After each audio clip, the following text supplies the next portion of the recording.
Alors, bienvenue au Côté Court, au Café-Théâtre Côté Court pour cette 57e édition du Salon du Livre du Saguenay-Lac-Saint-Jean. Donc, cet après-midi, j'ai le bonheur de m'entretenir avec Madame Claire Élie et nous allons regarder, traverser son roman La robe sans corps. Avant de débuter l'entrevue, j'aimerais faire un petit retour, une petite mise en contexte. Donc, je vais revenir sur le commentaire du jury par rapport à ce roman-là pour la mise en contexte. Donc, dans La robe sans corps, une fillette, à l'époque de la Révolution tranquille, s'initie à l'art, s'en empare, se fait artiste à son tour. L'inventivité de l'enfance se transforme en force de la création. Le lecteur sort grandi après la lecture de ce roman de Claire Élie, car l'histoire y pointe le destin de toute personne qui, par hasard, saute sur l'occasion de changer son monde et, ce faisant, l'univers tout entier. Cette œuvre qui fait du bien montre une élévation par l'art. La vie devient moins taciturne, plus signifiante, en y ajoutant de l'imaginaire. Elle y enseigne que la rébellion ne sert pas toujours à détruire, mais à avancer en recréant sa propre mythologie. Les personnages crédibles et intéressants ne sont pas linéaires et composent une galerie inusitée où figurent ceux qui sont initiés et ceux qui cherchent leur vocation. Cette fable sur la transformation par la beauté mérite d'être lue et relue. Son langage onirique, son esthétique et sa soif de renouveau stimuleront l'enfant créateur enfoui en chacun de nous. Donc, Claire Élie, bonjour. Née à Chicoutimi en 1951, vous vivez à Montréal depuis 1993. Vous avez étudié la littérature et la philosophie. Vous avez enseigné dans une école pour des enfants handicapés. De plus, vous avez écrit des poèmes qui ont été publiés dans les revues Estuaire, Art le Sabord, Inédit Nouveau, le Journal des poètes et Arpa. Vous avez également publié un recueil de poésie, Quelqu'un t'a touché en 2013, aux Herbes Rouges, et votre premier roman, La robe sans corps, en 2020, aux Herbes Rouges. À la lecture de ce roman, la première chose qui m'a frappé, probablement parce que je suis un natif ou quelqu'un de Chicoutimi, c'est la présence de Chicoutimi dans cette histoire. Donc, les lieux. Donc, dans la création de l'histoire, ça a été quelque chose d'important, en réalité. Oui, parce que quand j'ai commencé je me suis décidée à écrire cette histoire. Je me suis dit, j'ai jamais écrit de roman, qu'est-ce que je vais faire? J'ai dit, le plus simple, c'est de piger dans son enfance, parce qu'on a tous des souvenirs d'enfance, puis notre enfance, c'est quelque chose d'important. Notre mémoire est très vive par rapport à notre enfance. Ça fait que j'ai planté le décor, la rue Hôtel de Ville, notre maison où on restait, l'école à côté, la maison des arts, toute l'ambiance de l'époque. C'est ça que je voulais faire ressortir. Je voulais raconter mon histoire, mais en même temps, je ne voulais pas que ça se limite à ma petite personne, parce que ça aurait été peut-être plus un récit de vie, puis c'est pas ce qui m'intéressait. Ça fait que pour moi, fallait que j'invente quelque chose qui donnait plus de couleur. Ça fait que à tout ce qui m'était arrivé, ça fait que j'ai ajouté des personnages. J'ai mis ma famille, qui est très importante, mais aussi j'ai campé M. Gillot, l'abbé, la petite, la grande. C'est justement les personnages, le côté intéressant, parce que, bon, on retrouve des... Comme année, je lisais, je me disais, bon, la petite, la grande, le vieux, l'abbé, ma mère, mon père, la grand-mère, ma sœur deuxième, l'aînée, la cadette, parce que la petite, ça se trouve être la troisième de la famille, mais en réalité, il n'y a aucun prénom, il n'y a pas de... Tu sais, cette galerie de personnages-là sont comme... Ce sont des personnages sans nom, Ouais. comme si ça permettait de pouvoir leur donner une vie différente. Oui, parce que si je mettais un nom, c'est comme si ça les limitait. ça a l'air peut-être un peu pédant, mais je voulais que ça ait une dimension un peu plus universelle. Là. C'est en s'ancrant dans mon histoire, mais en donnant de l'espace aux personnages, là, en donnant pas de nom, ça les... Puis la petite, au début, le premier nom qui m'est venu à l'esprit, c'est la grande. Mais la petite, je ne l'ai pas baptisée tout de suite. C'est juste quand c'est arrivé que Mme Mador a dit c'est toi la petite qui m'a envoyé l'abbé? Fait que là, j'ai dit on va regarder la petite. C'est devenu son nom. Puis mes sœurs, je voulais pas. Mes sœurs, je voulais aussi pas donner des noms. C'était important de marquer l'aînée, ma sœur deuxième, c'était moi la troisième, puis après ça la quatrième. Puis, je sais pas. Ça permettait. Puis en même temps, puis là on continue à lire, puis là on découvre donc Mme Mador, Mme Blackburn. Il y a des gens donc qui ont des noms, donc ces gens-là ont réellement existé. Oui. C'est pas des personnages inventés, c'est des gens qui... Oui. La Madame Blackburn, c'est... Comme je l'ai décrite dans l'histoire, c'est pas la Madame Blackburn que j'ai connue qui restait en haut de chez nous, mais j'ai donné à ce personnage-là des traits de la personne qui vivait un peu en haut de chez nous, mais tout en inventant bien d'autres choses, là. Mais ça m'aidait, là. C'est pour ça que j'ai pris ce nom-là, un nom un petit peu sévère. Alors, Blackburn, je trouvais que ça allait très bien. Ça allait très bien avec elle. C'était un nom assez sévère. Puis, tu sais, on se retrouve... Et ce qui est intéressant, c'est de voir d'avoir pris des enfants pour établir, placer placer l'histoire ou placer l'évolution. Parce qu'on voit que les enfants, la période est bien campée, donc c'est la période fin 50, l'Église est encore très présente, puis on le voit d'ailleurs dans les débuts, les cérémonies religieuses, la discipline, la règle. Est-ce que... puis en plus, je trouve ça intéressant parce que la grande des servantes sert la messe. Ça, c'est un truc qui... moi, j'ai servi la messe, puis dans mon temps, il n'y avait pas de filles qui servaient la messe. Ben oui, c'est ça. Les filles là-dedans sont spéciales, hein? C'est des outsiders. C'est vrai que c'est des outsiders parce qu'en réalité, il n'y a pas vraiment... Dans les enfants, il n'y a pas de garçons. Je l'ai mis en enfant de cœur parce que j'avais un cousin qui était servant de messe, puis j'avais entendu beaucoup d'histoires sur les servants de messe. Fait que je l'ai mis servant de messe parce que la grande, je voulais lui donner aussi lui donner du caractère aussi. Je voulais pas que ce soit un personnage effacé. Ça fait que servant de messe, puis surtout avec l'abbé, hein?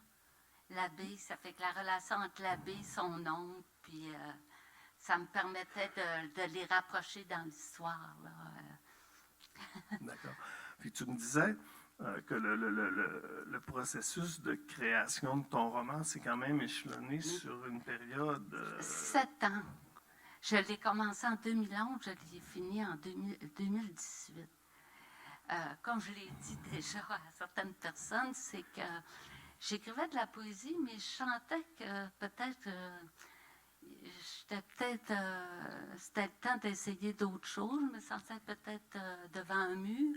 Ça fait qu'il y a un ami qui me dit pourquoi tu n'essaierais pas d'écrire une nouvelle poétique? Ça fait que il dit je te verrais bien là-dedans. Ça fait que je dis peut-être. Ouais. Mais moi, je me disais, j'ai pas d'imagination, comment je vais faire? Et là, j'ai été dans un café, puis j'ai écrit les 4 premières lignes de mon... J'appelais ça un récit au début. J'ai pris du temps avec que j'appelle ça un roman. Là. Puis petit à petit, j'ai continué. Là, mais je savais pas si j'allais le finir. Ça, j'y allais tranquillement. Là. Les choses venaient, j'avais pas de plan. Ça venait petit à petit, là, plus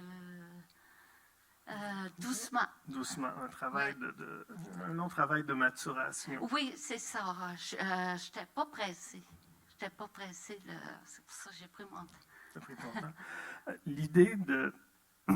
Un autre côté intéressant, c'est l'idée d'intégrer, en réalité, il y a beaucoup d'images dans l'histoire ou dans le roman. Il y a énormément d'images, il y a plein de trucs qui viennent à l'esprit, dont, entre autres, on le découvre avec le temps parce que les personnages, tu dis, c'est la petite qui a une mère, des sœurs, tu as la grande qui n'a pas de père, mais qui a une mère et une grand-mère, etc. Puis là, à un moment donné, on découvre toute la filiation entre les personnages parce que on dirait que tout ça part du moment où la petite voit pour la première fois la tête sur la table dans la cuisine du vieux, la tête où il y a une lèvre, tout part comme la découverte d'un autre monde inconnu. Oui. La petite, c'est quelqu'un que quand elle découvre quelque chose, c'est pas une personne qui va se contenter de bon, j'ai vu ça. Elle est très, comment je pourrais dire, elle est happée par les choses. Puis elle n'accepte pas les choses comme elles sont. Elle veut leur donner toujours quelque chose de plus, une dimension. S'il y a quelque chose qui la tracasse, elle est très curieuse. C'est une de ses qualités. Hein. Moi, je trouve que c'est une grande qualité, la curiosité. Elle n'est pas indifférente. Ça fait que quand elle voit des choses, il faut qu'elle veut elle veut toujours corriger les choses, les réparer, arranger, mais elle ne fait pas les choses toute seule. Dans l'histoire, quand elle fait la poupée, c'est avec sa famille. Son amie la grande cherche son père, la quête, elle l'a fait avec la grande, puis ils font des cérémonies à la rivière aux rats, tout ça. Ça fait que pour elle, elle cherche toujours des alliés pour... mais comme vous disiez tantôt, c'est un leader en même temps. Hein? A des idées, puis elle essaie de les partager avec les personnes, puis d'avancer. En effet. Puis, c'est quand elle découvre, on réalise qu'à cette époque, l'art, on va parler de l'art, était... Si tu voulais avoir accès à l'art, il n'y avait pas...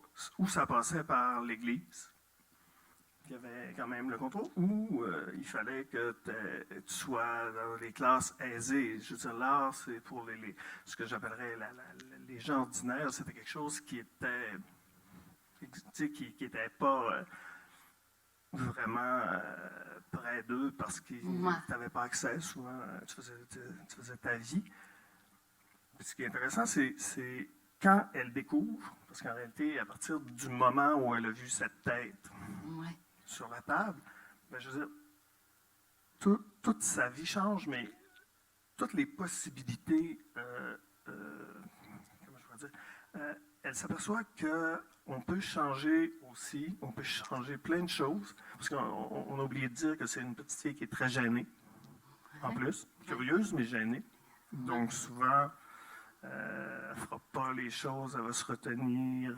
C'est comme une rebelle, mais une rebelle contenue. Dans ces années-là, tu faisais attention. Mais la découverte, toute l'ouverture sur le monde, puis moi, ce qui m'a fasciné, c'est que chacun des personnages, suite à ça, à un moment donné, ils vont entrer dans le processus également, ils vont découvrir. Puis un des exemples, moi, que j'ai trouvé les plus vraiment intéressants, c'est quand elle va chez, on va maintenant l'appeler Gillot, le vieux, le sculpteur, l'artiste. Quand elle va chez lui, puis il lui parle il est en train de réaliser là, le bas-relief pour la crypte à l'église. Puis là, il a besoin, il veut illustrer la parabole de la Samaritaine, puis il veut des mains. Il voudrait avoir des mains pour faire un modèle. Puis la petite va lui dire, hey, ma mère a des mains. Sauf qu'elle ne sait pas pourquoi elle a dit ça, elle n'a jamais parlé à sa mère. Puis sa mère, quand elle en parle à sa mère accepte.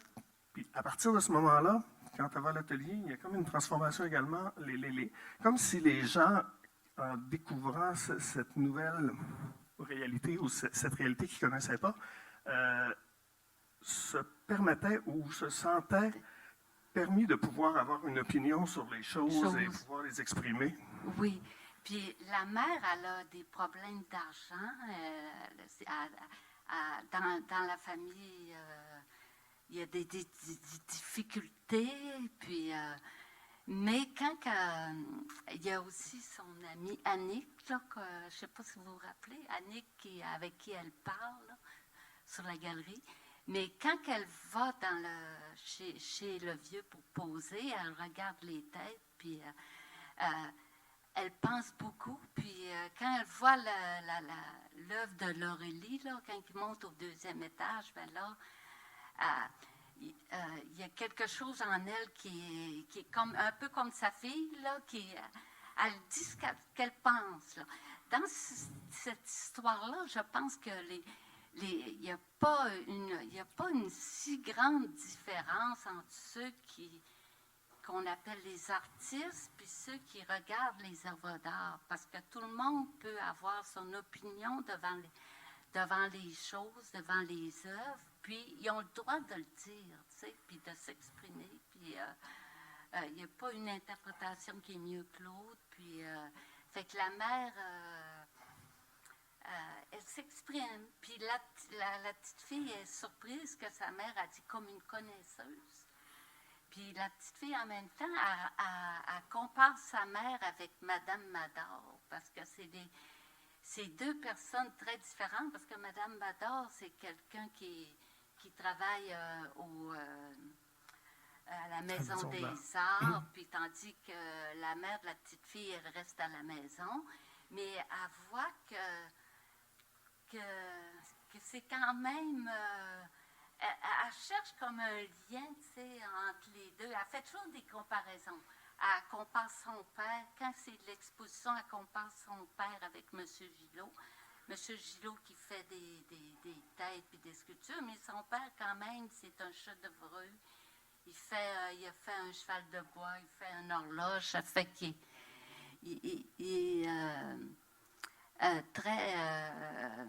son père, quand même, il est intéressé quand il visite l'exposition vers la fin du livre. Là. Ça fait qu'il n'y a pas une si grande... les gens peuvent se retrouver ensemble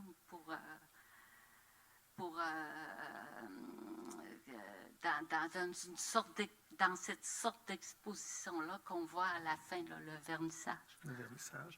Et où on voit. Donc, en réalité, c'est de dire, ben, tu vois, l'art, la beauté, on ne parlera pas de définition parce que là, on pourrait être ici pendant des heures, puis si on faisait le tour de la salle, on aurait des définitions différentes, mais c'est accessible à tout le monde. C'est pas juste une question de. Puis tout le monde est capable d'avoir son opinion. Puis en même temps, ça ouvre de nouveaux horizons.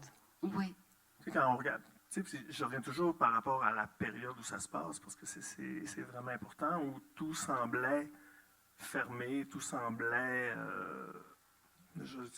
prévu d'avance, tu viens de tel niveau, ça va être comme ça. Puis là, tu découvres que non. Moi. Puis à un moment donné, j'ai même fait une comparaison, je te disais, c'est comme si on regardait le Québec. Dans ces années-là, le Québec de fin grande noirceur. Puis c'est tout le passage avec la Révolution tranquille où les gens ont découvert qu'ils étaient capables de faire des choses également, et avoir accès à tout ça. Mais pour ça, il a fallu qu'il y ait un point de départ. Puis c'est justement ça, cette petite lueur, cette tête sur une table. Oui, c'est ça. Mais la petite fille aussi, avant de découvrir la tête, quand elle va à la cathédrale, là, elle remarque les statues, elle est très... Je me rappelle de sa phrase, sa question, c'est « Ils étaient où leurs mains puis leurs bras avant d'être sur les statues? » Oui, c'est ça. Elle se pose beaucoup de questions. C'est pas quelqu'un qui ça brasse tout le temps dans sa tête. Ça tourne toujours dans sa tête. C'est ça, puis là, elle découvre finalement que il était dans la tête de quelqu'un avant d'être sur les statues. Donc, ça a donné ce point-là. Puis elle est très imaginative parce qu'en réalité, quand, avec la Grande et avec Michel Oui, Meuret, Michel Meuret. qui lui existe vraiment, je ne sais pas s'il existe encore aujourd'hui, mais existait.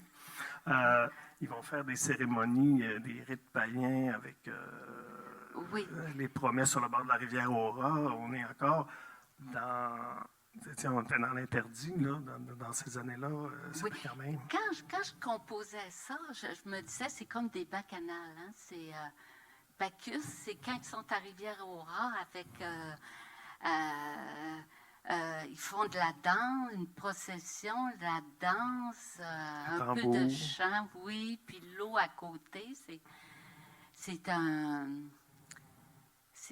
un peu mythique. Hein? C'est des bacchanales, c'est fou. C'est un peu, comment on dirait ça? Si on voit une peinture, puis il y a toutes sortes de choses qui se passent, puis elle voulait donner comme elle voulait recréer quelque chose qui était spécial, là, tu sais, parce qu'elle, il faut toujours qu'elle fasse quelque chose pour arriver à dire si on ne fait rien, on ne mérite rien. On n'arrive pas à aucun résultat. Ça fait que faire les bacchanales, aller à la rivière Aura, ça fait partie. C'est comme aujourd'hui, les gens qui font des performances. C'est pour qu'il y ait une sorte d'éveil, là, si on peut dire. Là. Puis en même temps, c'est pour aider son ami Lagrande à son retrouver ami. son père, parce que dans ce rite-là, il y a une promesse, etc., avec les objets, avec la plume, avec... oui, c'est ça. Il y a toutes sortes de motifs, là. Avec Pokey sur l'épaule de Michel Meuret, mais il y a le motif aussi, parce que la Grande veut retrouver sa mère, son père. Puis tout le long de l'histoire, la Grande, elle sait que son père est parti, mais on n'en parle jamais. On parle de la grand-mère, on parle de la mère qui travaille, jusqu'au jour où, avec la petite, la Grande découvre que sa grand-mère, c'était l'amie ou la blonde du sculpteur et qui connaît finalement. Ça pousse les gens à aller toujours en avant parce que c'est dans le développement, c'est ce qui amène la Grande aussi à oser à aller acheter un disque de Félix Leclerc pour sa mère, d'attendre sa mère après le travail pour aller à Tabagie. Puis elle change aussi, elle dit, je suis tannée de mes belles robes. C'est ça, puis je veux changer. Puis poser carrément la question à sa mère qu'elle n'a jamais posée, mais pourquoi tu n'es plus avec mon père? Puis sa mère, elle lui répond clairement, tu as la réponse. C'est là qu'on découvre tout le principe de filiation. Donc, le fils de l'autre qui est l'ami de... Finalement, tout le monde est lié dans cette histoire-là. C'est là que on découvre le lien entre la petite et tout le monde. Puis, il y a toute la notion aussi du passé. Le passé, on ne peut pas le changer, mais on peut s'en servir pour transformer. Oui, parce que si on réfléchit à notre enfance, aux choses, tout ce qui nous arrive, puis même plus encore quand on vieillit, c'est que ça reste très dans... c'est encore très présent en nous, hein? Tous les lieux, les personnes qu'on a connues, les décors comme la messe, tout ce que... Mais en même temps, le passé, il n'est pas parfait, hein? Des fois, on voudrait que des choses ça ne serait pas passé comme ça. Ça fait qu'on veut... Il y aurait peut-être certaines choses qu'on voudrait corriger, mais on ne peut pas changer le passé. Mais si on écrit une histoire, peut-être qu'on peut lui donner une sorte de dimension, là, donner des couleurs. Puis là, c'est comme une sorte de réparation. Là. En tout cas, moi, ça m'a fait du bien d'écrire cette histoire-là. Comme une rédemption. Oui, une rédemption. C'est un mot qui me revenait de temps en temps, rédemption. La rédemption. Un mot religieux, mais c'est bien ça. On peut l'employer. On peut l'utiliser. Rendre le passé plus accessible aux gens qui nous entourent. Parce que souvent, on se retrouve devant, tu as le passé, tu ne peux pas le changer. Il y a des choses qui sont non dites, Puis c'est de Oui. découvrir aussi qu'il y a ton passé personnel à toi, ta Oui. vie, mais qu'il y a des fois, il y a beaucoup de gens de ton entourage qui sont impliqués, mais tu le sais, Ouais. tu en es complètement inconscient.